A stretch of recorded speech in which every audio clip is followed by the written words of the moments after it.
말을 아끼고 지혜롭게 말하는 법.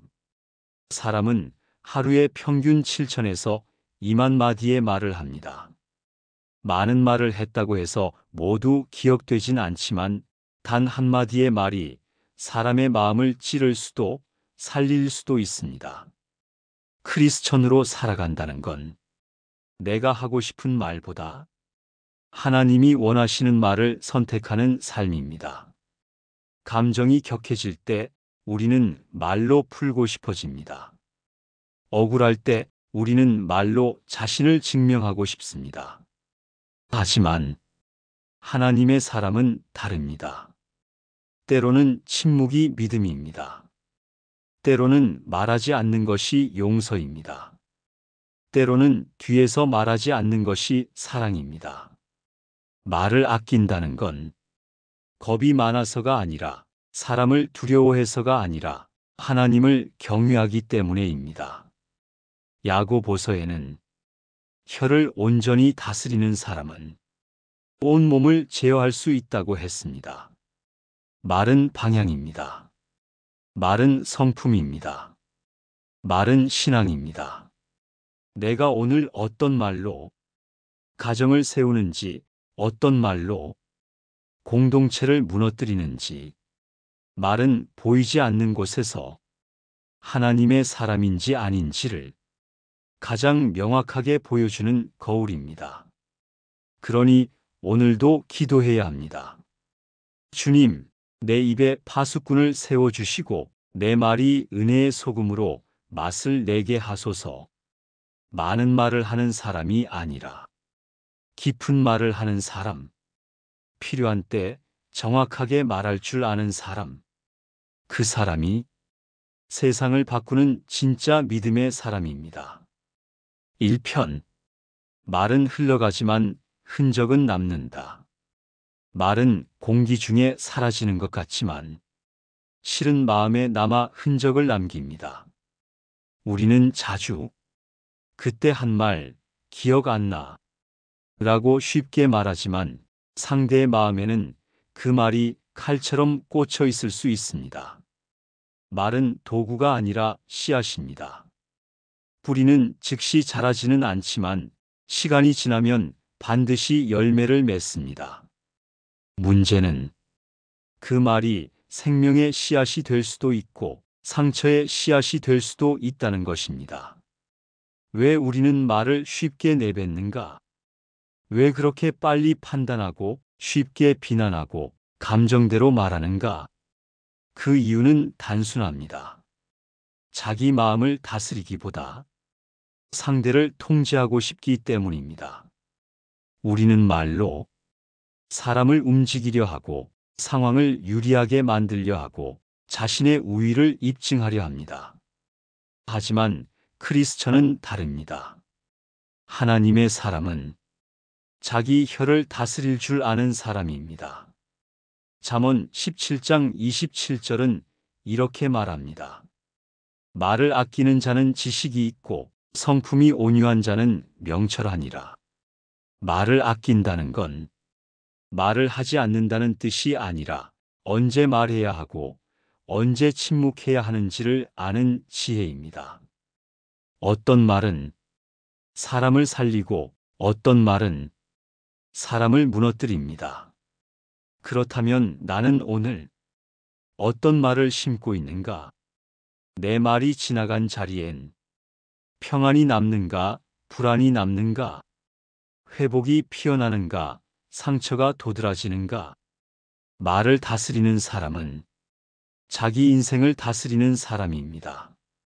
왜냐하면 혀는 몸의 지체 중 가장 작지만 인생의 방향을 결정짓는 키이기 때문입니다. 2편. 침묵은 지혜다. 말보다 무거운 힘. 침묵은 말이 없어서 무력한 것이 아니라 말보다 강하기 때문에 택하는 선택입니다. 사람들은 말로 이기려 합니다. 말이 많아야 이기는 줄 알고 더 큰 목소리로, 더 빠르게, 더 많이 말하면 상대를 제압할 수 있다고 생각합니다. 하지만 침묵은 말로 할 수 없는 설득을 합니다. 예수님은 십자가 앞에서 말로 자신을 방어하지 않으셨습니다. 그분은 침묵으로 진리를 증명하셨습니다. 그 침묵이 우리를 살렸고 그 침묵이 거짓을 드러냈습니다. 세상은 말이 넘칩니다. 뉴스도 소셜미디어도 모두가 무언가를 말하고 주장합니다. 그러나 그 안에서 진짜 지혜로운 사람은 말하지 않고 생각합니다. 왜냐하면 말이 많을수록 죄도 많아지기 때문입니다. 말은 쉬워 보이지만 그 안에 감정이 섞이면 칼이 되고 교만이 섞이면 독이 됩니다. 그래서 지혜로운 자는 말을 천천히 합니다. 말하기 전에 이 말이 꼭 필요한가? 이 말이 누군가를 살리는가? 이 말이 주님 앞에서 떳떳한가? 묻습니다. 침묵은 도망이 아닙니다. 하나님을 신뢰하는 믿음의 선택입니다. 때로 우리는 억울함 앞에서 말하고 싶습니다. 내가 옳다는 걸 설명하고 싶고 사람들에게 인정받고 싶습니다. 그러나 진짜 강한 사람은 설명보다 기다림을 택합니다. 그 자리를 주님께 맡기기 때문입니다. 침묵은 하나님께서 말씀하실 수 있도록 공간을 내어드리는 것입니다. 그리고 그분이 말씀하시면 모든 오해는 사라지고 모든 진실은 드러납니다. 말을 아끼고 지혜롭게 말하는 법. 3편. 지혜로운 사람은 듣는데 더 많은 시간을 쓴다. 말을 잘하려면 먼저 잘 들어야 합니다. 하지만 대부분의 사람들은 듣기보다 말하는 데 익숙합니다. 상대의 말을 들으며 진심을 읽기보다 자신의 대답을 머릿속으로 준비합니다. 그건 듣는 게 아니라 말할 틈을 기다리는 것일 뿐입니다. 진짜 경청은 내 감정을 멈추고 상대의 마음을 이해하려는 의지입니다. 하나님께서도 우리가 기도할 때 모든 말을 다 아시면서도 끝까지 들어주십니다. 그분은 경청하는 하나님이십니다. 그러므로 크리스천으로 살아가는 우리는 이 세상에서 말 많은 사람이 아니라 잘 들어주는 사람이 되어야 합니다. 듣는다는 건 상대에게 존재의 자리를 내어주는 일입니다. 너의 이야기가 내게 중요하다. 나는 너를 귀하게 여기고 있다. 라는 보이지 않는 사랑의 표현입니다. 어떤 사람은 큰 위로의 말을 듣기보다 자신의 이야기를 끝까지 들어주는 사람을 만났을 때 살고 싶다는 마음이 듭니다. 우리는 그만큼 말보다 귀가 필요한 시대를 살아가고 있습니다. 지혜로운 사람은 대화에서 자기 말보다 상대의 말을 기억합니다. 그 사람은 조용하지만 그 침묵 속에는 따뜻한 지혜가 담겨 있습니다. 듣는 훈련은 기도와도 닮았습니다. 우리가 기도하며 하나님의 음성을 듣는 것처럼 우리는 사람들의 말을 들으며 그 마음 안에 숨은 상처와 진심을 읽는 연습을 해야 합니다. 그럴 때 비로소 우리는 말을 아껴야 할 순간과 말해야 할 순간을 분별할 수 있는 사람이 됩니다. 4편. 때로는 침묵이 가장 큰 위로다. 누군가 고통 중에 있을 때 우리는 본능적으로 뭔가 말을 해줘야 할 것 같습니다. 위로의 말, 믿음의 말, 긍정의 말. 하지만 때로는 아무 말도 하지 않는 것이 가장 깊은 위로가 될 수 있습니다. 욥이 모든 것을 잃고 고통의 한가운데에 앉아 있을 때 그의 친구들은 처음 7일 동안 아무 말도 하지 않았습니다. 그 이유는 그의 고통이 너무 컸기 때문입니다. 감히 말로 위로할 수 없는 자리, 그 자리에 필요한 것은 말이 아니라 함께 있어주는 침묵이었습니다.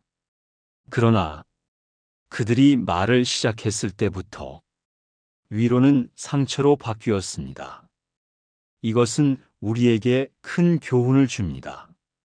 고통 앞에서 지혜로운 사람은 말보다 존재를 선택합니다. 너는 그런 일 당할 만했어. 하나님이 뜻이 있으시겠지. 더 힘든 사람도 있어. 이런 말들은 아무리 진심일지라도 때로는 고통 위에 소금을 뿌리는 말이 됩니다. 진짜 지혜는 무엇을 말할까 보다 말하지 말아야 할 순간을 아는 것입니다. 눈을 마주치며 입을 다물고 함께 있어주는 것. 그것이 가장 신앙적인 동행일 수 있습니다. 우리의 말은 때로 하나님보다 먼저 가버릴 때가 많습니다. 기도하기 전에 말하고, 묵상하기 전에 판단하고, 느끼기 전에 조언하려고 합니다. 하지만 하나님은 우리의 아픔 앞에서 먼저 말씀하시지 않고 먼저 함께 계시는 분이십니다. 우리는 그분을 닮아 고통 앞에서는 먼저 조용히 앉아주는 사람이 되어야 합니다. 5편. 말의 무게를 아는 사람은 쉽게 말하지 않는다. 말은 가볍지만 그 여파는 오래 남습니다. 그리고 그것을 아는 사람은 쉽게 말하지 않습니다. 지혜로운 사람은 말에 무게가 있다는 걸 압니다. 그 말이 한 번 입에서 나가면 다시는 되돌릴 수 없다는 것을, 그 말 한마디가 사람의 마음을 울릴 수도 있고 영혼을 꺾을 수도 있다는 것을 아는 사람. 그 사람은 입을 열기 전에 마음을 먼저 여는 사람입니다. 사람들은 자주 말합니다. 그냥 한 말이야. 기분 탓이겠지. 그 정도 말에 왜 그래? 하지만 말은 항상 의도보다 크고 기억보다 오래 갑니다. 특히 리더의 말, 부모의 말, 목자의 말, 친한 사람의 말은 그 무게가 배가 됩니다. 그래서 높은 자리에 있는 사람일수록 말을 더 조심해야 합니다. 예수님께서 십자가를 앞에 두셨을 때 가장 많은 시간을 기도에 쓰셨지 제자들에게 설교하지 않으셨습니다. 그분은 아셨습니다. 진짜 중요한 순간엔 말보다 마음이 전해져야 한다는 것을. 말의 무게를 아는 사람은 다툼보다 평화를 선택합니다. 논리보다 눈빛을, 설명보다 기도를 택합니다. 왜냐하면 그는 말이 바꾸는 것이 아니라 하나님이 바꾸신다는 걸 믿기 때문입니다. 가볍게 던진 말 한마디가 누군가에게 10년짜리 상처가 될 수도 있고, 기도로 준비된 말 한마디가 영혼을 살리는 생명의 열쇠가 될 수도 있습니다. 그 경계 위에 서 있는 우리는 오늘도 이렇게 기도해야 합니다. 주님, 내 혀에 파수꾼을 세우시고 내 입술이 당신의 뜻을 벗어나지 않게 하소서. 6편. 말을 줄인 자리에 하나님의 말씀이 채워진다. 말을 줄인다는 건 입을 닫는 것이 아니라 영혼의 귀를 여는 일입니다. 우리가 침묵할 때 그 공백은 그저 고요함으로 채워지는 것이 아니라 하나님의 말씀으로 채워질 수 있는 자리가 됩니다.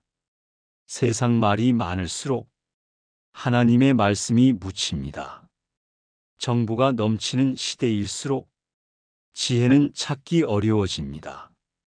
왜냐하면 우리는 너무 많은 소리를 듣느라 하나님의 속삭임을 놓치고 있기 때문입니다.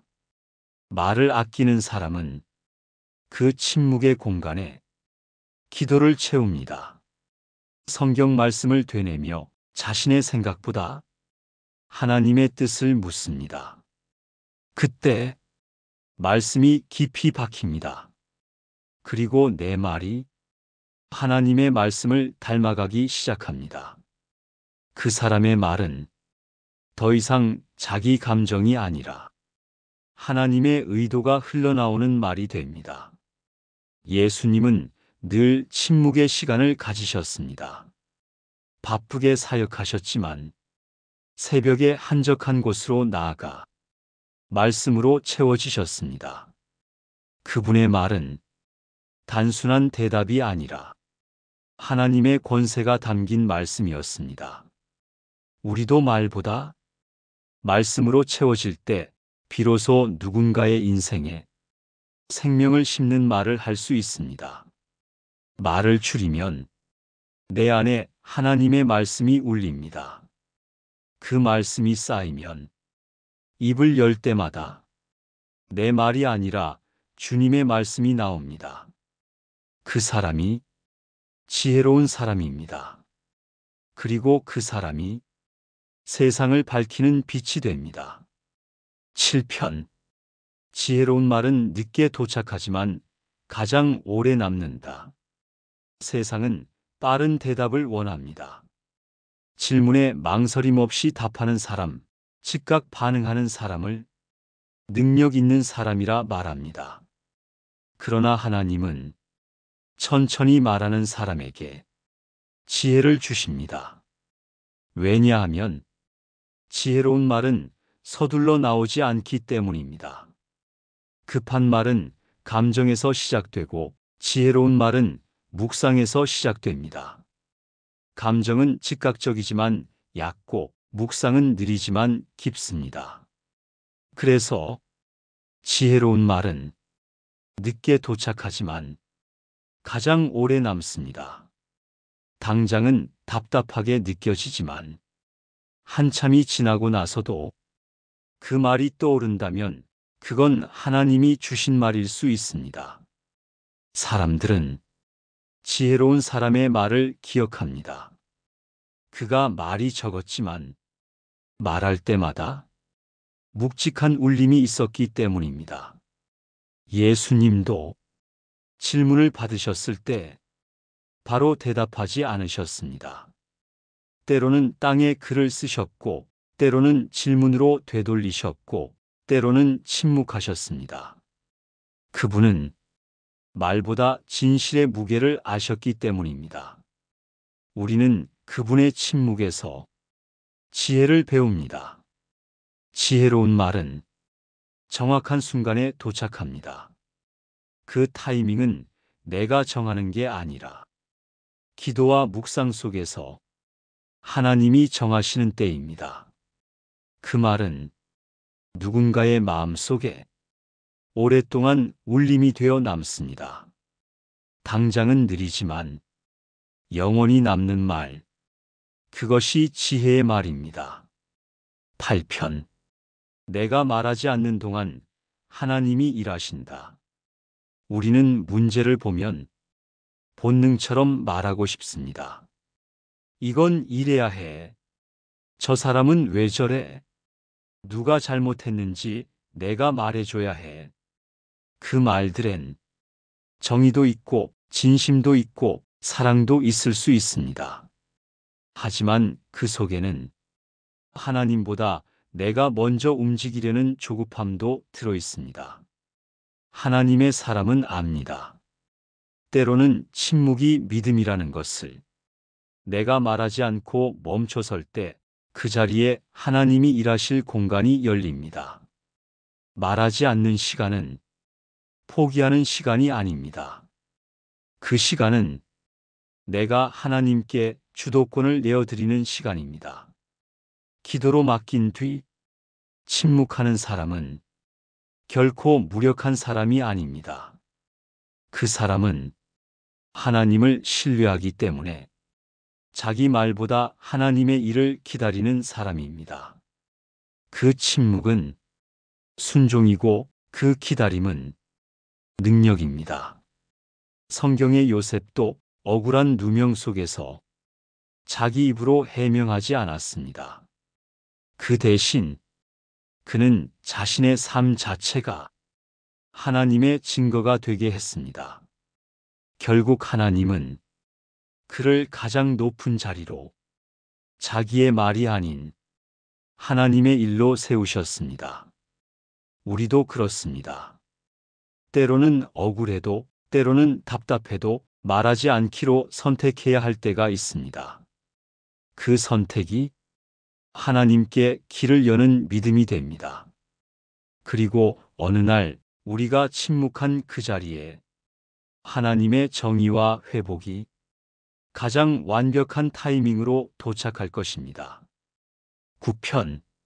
진짜 힘 있는 사람은 말로 이기려 하지 않는다.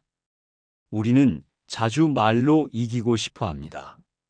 논리로, 지식으로, 감정으로 상대보다 우위에 서고 싶은 마음이 자기도 모르게 말끝에 실립니다. 하지만 진짜 힘 있는 사람은 말로 이기려 하지 않습니다. 왜냐하면 그는 압니다. 말로 이긴다고 마음이 따라오지 않는다는 것을. 말로 이긴 자리는 침묵과 어색함만 남고 관계는 더 멀어지기 때문입니다. 예수님은 수많은 질문과 비난을 받으셨지만 그 어느 때에도 말로 이기려 하지 않으셨습니다. 그분은 언제나 진리를 말하셨지만 논쟁을 위해 말씀하신 적은 없었습니다. 그분의 말은 상대를 굴복시키기 위한 도구가 아니라 사람의 마음을 깨우기 위한 진실의 불빛이었습니다. 진짜 힘 있는 사람은 감정을 주장하지 않습니다. 자기 해명을 강요하지도 않습니다.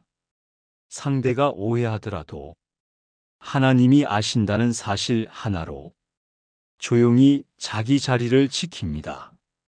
왜냐하면 그는 싸움보다 평화를 더 높이 보기 때문입니다.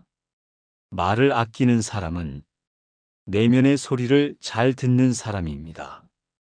그리고 하나님의 뜻이 무엇인지 먼저 묻는 사람입니다. 그 사람은 누군가를 이기기보다 사랑하기 위해 말합니다. 그렇기에 그의 말에는 힘이 있으면서도 따뜻함이 있습니다. 진짜 힘은 목소리 크기에서 나오는 것이 아니라 사랑의 깊이에서 나옵니다. 그 깊은 사람의 말은 한마디로도 사람을 움직이고 세상을 감동시킵니다. 마지막 편. 침묵 속에 피어나는 지혜의 향기. 말을 줄이는 삶은 세상에선 눈에 띄지 않습니다. 화려하지 않고 존재감이 적어 보입니다. 그러나 하나님 보시기엔 그 침묵 속에서 가장 깊은 믿음이 자라고 있습니다. 말을 아끼는 사람은 남을 두려워해서 침묵하는 사람이 아닙니다. 하나님을 경외하기 때문에 그분 앞에서 조심하는 사람입니다. 그 침묵 속에는 분별이 있고 사랑이 있고 기도가 있습니다. 그리고 때가 되면 그의 입술에서 나오는 말은 사람의 말이 아니라 하나님의 마음처럼 들릴 것입니다. 우리는 모두 더 많이 말할 수 있는 시대에 살고 있습니다. 그러나 하나님은 여전히 말을 아끼는 자, 지혜로 말하는 자, 사랑으로 말하는 자를 찾고 계십니다. 그 사람이 되기 위해 오늘도 우리 입술을 조용히 다물고 마음을 먼저 열어야 합니다. 말을 아끼는 사람, 그 사람은 이 시대의 가장 깊은 지혜자입니다. 그리고 그 사람을 통해 하나님의 말씀이 이 땅에 스며듭니다. 당신의 입술이 살리는 말, 감싸는 말, 인도하는 말로 하나님 앞에서 사용되기를 축복합니다. 아멘.